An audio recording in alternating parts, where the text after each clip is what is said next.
22 April 2015।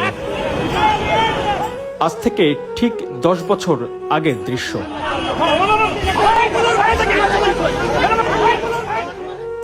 রাজধানীর Bangla motor সিগন্যালের ঠিক মাঝামাঝি জায়গায় সাবেক 3 বারের প্রধানমন্ত্রী বেগম খালেদা জিয়ার গাড়িবহরে হামলার দৃশ্য।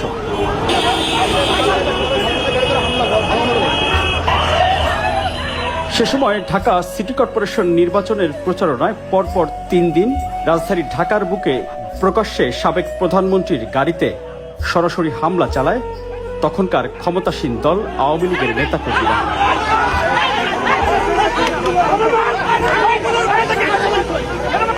22 এপ্রিল 2015 বিকাল 5:30টার দিকে বাংলা মোটর সিগন্যালের কাছে পৌঁছালে অতর্কিত জয় বাংলা স্লোগান দিয়ে বেগম খালেদা জিয়ার গাড়িবহরে হামলা করে আওয়ামী লীগ ও ছাত্রলীগের নেতাকর্মীরা।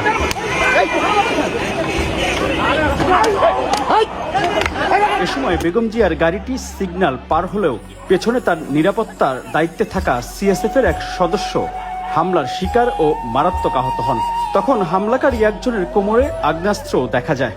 বেশ কয়েকজন মিলে সিএসএফ সদস্য সামিউল হককে রাস্তায় ফেলে পেটাতে থাকেন ছাত্রলীগের কেন্দ্রীয় কমিটির 2 নেতাসহ আরো কয়েকজন।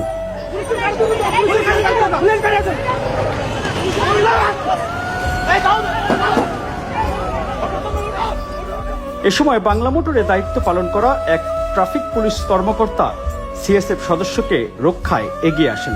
প্রায় একই সময়ে বেগম খালেদা জিয়ার গাড়ি লক্ষ্য করেও হামলা হয়। বেগম জিয়া গাড়ির যেই আসনটিতে বসা ছিলেন ঠিক তার পেছনের কাঁচ ভাঙা দেখা যায়।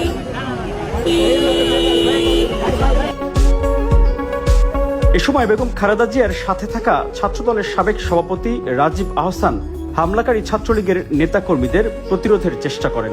অস্ত্রধারী সংঘবদ্ধ হামলাকারীদের বিরুদ্ধে বেশ কিছু সময় তিনি রীতিমতো লড়াই করেন। পরে গাড়িবহর নেতাকর্মী বেষ্টিত হয়ে নয়াপল্টনে বিএনপির কেন্দ্রীয় কার্যালয়ে যান। আমরা সেভ করছি।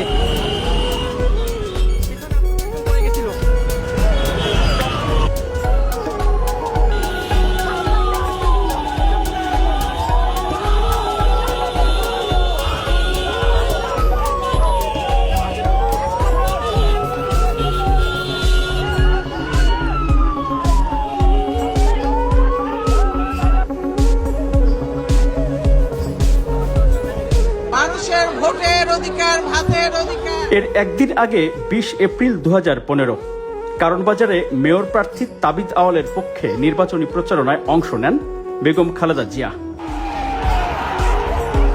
বেগম জিয়া তখন বক্তব্য দিচ্ছিলেন, আর বক্তব্য চলাকালেই কালো পতাকা হাতে স্লোগান দিয়ে স্থানীয় আওয়ামী লীগ নেতাকর্মীরা প্রচারণায় হামলা চালায়।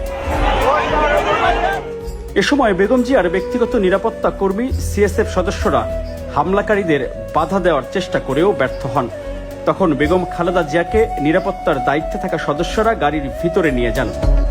কারণ বাজারে পুলিশের সামনেই হামলাকারীরা আরও সংগঠিত হয়ে লাঠিসোঁটা নিয়ে বহরে থাকা বেশ কয়েকটি গাড়ি ব্যাপক ভাঙচুর করে। আহত হন বিএনপির দলীয় কয়েকজন নেতাকর্মী ও বেগম জিয়ার নিরাপত্তার দায়িত্বে থাকা কর্মীরা।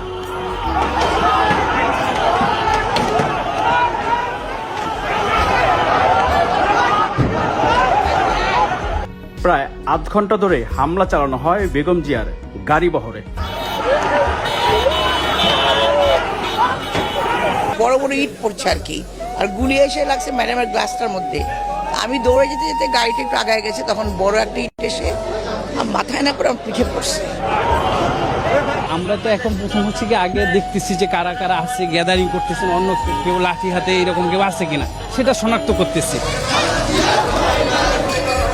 হামলার শিকার হয়েও সেই ভাঙা গাড়ির বহর নিয়েই নির্বাচনী প্রচারণা চালিয়ে যান বেগম খালেদা জিয়া। সন্ধ্যার পরও খিলগাঁও, রামপুরা, বাড্ডা এলাকায় দল সমর্থিত প্রার্থীদের পক্ষে প্রচারণা চালিয়ে যান বেগম খালেদা জিয়া। Miraj Hossain Gazi, desk report, Dhaka.